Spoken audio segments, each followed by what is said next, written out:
فرمایا الا بذکراللہ تطمئن القلوب، فرمایا خبردار ہو جاؤ، اللہ کے ذکر میں ہی دلوں کا اطمینان ہے،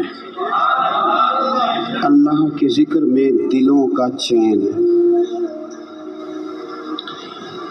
لوگ بہت سارا مال، بہت ساری دولت، بہت ساری عقل اور بہت سارا شعور ہونے کے باوجود بے سکون ہیں۔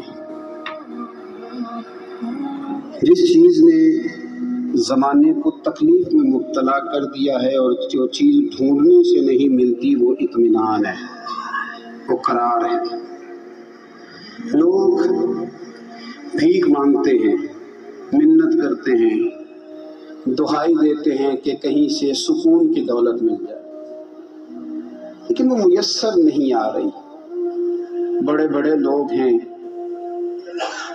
اور میں عرض کر چکا ہوں کہ مالدار بھی ہیں اور عقل مند بھی ہیں، باشعور ہیں، پڑھے لکھے ہیں، اور قلبی سکون، راحت، اطمینان، چین انہیں میسر نہیں آ رہا۔ راتیں جاگ کر گزر جاتی ہیں، دن آزمائش میں بیت جاتا ہے۔ وہ کبھی اس کے لیے ٹھنڈے علاقوں کا سفر کرتے ہیں، کبھی دوستوں کی مجلسوں میں جا کر کے بیٹھتے ہیں، کبھی گھر سے دور اکیلے میں تنہائی میں وقت گزارنے کی کوشش کرتے ہیں، لیکن دولت سکون ناپید ہوتی ہے، میسر نہیں آتی۔ عرش کا رب فرماتا ہے کیوں تو بھٹکتا پھرتا ہے، کیوں دائیں بائیں جاتا ہے، چپ کر کے مسجد آ جا اور لوگوں سے بچ کے تنہائی میں میرا ذکر کر۔ اللہ ملے گا کیا؟ فرمایا اعلیٰ بذکر اللہ تطمئن القلوب، میں تیرے بے چین دل کو چین عطا کر دوں گا۔